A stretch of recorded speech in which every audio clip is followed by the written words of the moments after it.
In this internet and technology-obsessed age, it's amazing what simpler pastimes survive. Dungeons and Dragons, the fantasy role-playing game, was huge in the 1980s and required little more than a pen and paper, a dice and a bit of imagination. Now it's undergoing something of a revival, as Alison Caldwell reports.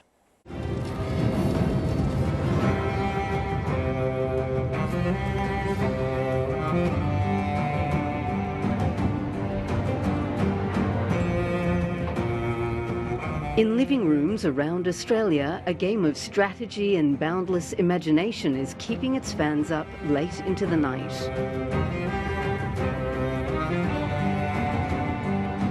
I'm not really sure what's cool and what's not. I don't really keep in touch with pop culture, but I'd say it's pretty cool.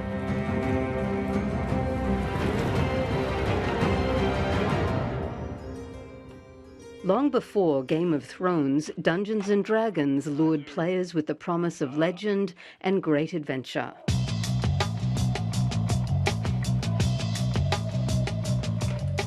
"29-year-old Kim Ah-Nguyen is one of the legion of new fans of the role-playing game.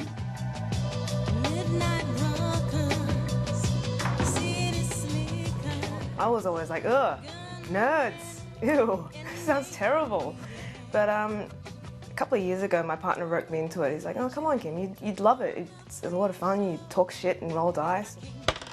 3, freedom. The C is freedom, the freedom to go anywhere and do anything. Tonight, Kim's party of adventurers is embarking on a whole new campaign. The last one played out for over a year. I'm going to smite some sense into these scoundrels. I'm playing an elven rogue. So being a rogue, she's really good with like bows and short swords. I just really love the conversation part, the actual role-playing. Okay, so this is all taking place in like a clearing, so there's a big tree in the middle. Michael is the dungeon master in Kim's game, the main storyteller and referee. In the course of a game, I'm doing things like controlling the non-player characters, controlling the monsters, making decisions about, how things happen. In fact, you are just about to be turned into a lifeless husk when these people arrive. Great. Yep. So that's your situation. You do get to roll initiative because you'll get to kind of make some checks to see if you can break out of the web before you are consumed. 22. All right, one sec. Dungeons and Dragons is the earliest role-playing game. It's been around since, I think, 1974. And a role-playing game is a game where you sit around and essentially tell a story together by playing the parts of characters and going through an adventure which is arbitrated by rules, which adds an element of risk and danger that you might fail. Ben McKenzie is a game designer and a veteran D&D player. It comes out of the same sort of origins of geek culture as the very early video games, guys in college who felt disenfranchised by the sort of traditional idea of masculinity, making an alternate way for them to, do these things that they wanted to do. Yeah, dagger. Yeah, just make it a normal dagger. Isn't somebody a barbarian?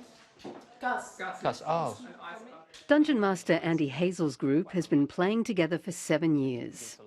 I didn't really have a TV when I was younger, so there was a lot more imagination and books going on. So when a neighbour showed me this, I took to it straight away, and then quickly converted a whole bunch of my friends at school and started writing adventures for them. He likes many things, but mace is his chosen weapon, yes.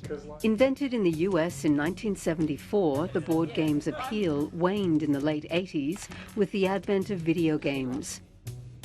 Facing oblivion in the late 90s, a new owner revamped the game, releasing new editions and a mind-boggling 20-sided dice. Oh, 2. Awesome.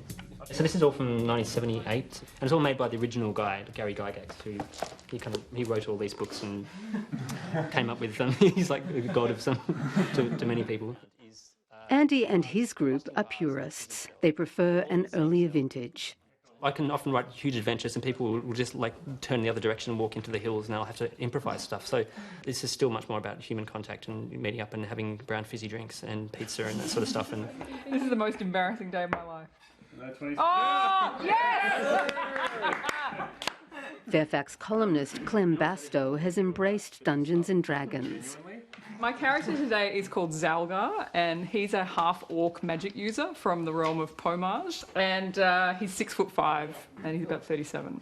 And I think his theme song would probably be Whitesnake's Here I Go Again. Here I go.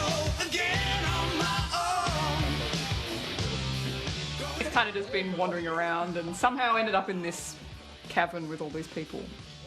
One reason for the revival in interest in D&D was the late 90s cult teen drama series Freaks and Geeks.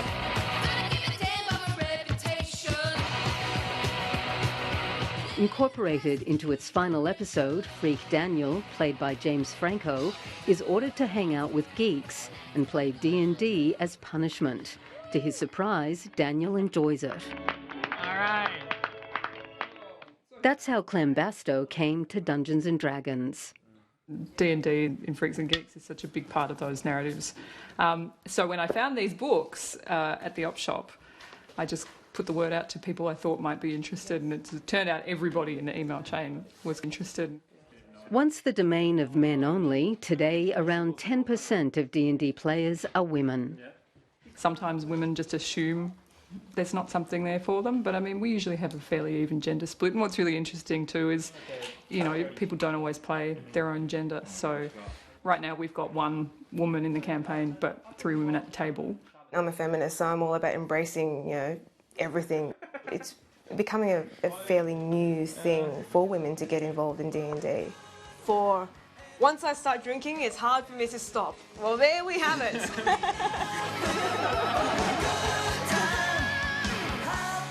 I think we're also caught up in the internet world. In the end, you try and look for something a little bit different, something creative. It's kind of like a massive choose your own adventure story, but there is no end to the story, and that's really cool. You would be surprised how many Dungeons & Dragons fans in the 7:30 office have outed themselves since we commissioned that story, or perhaps not.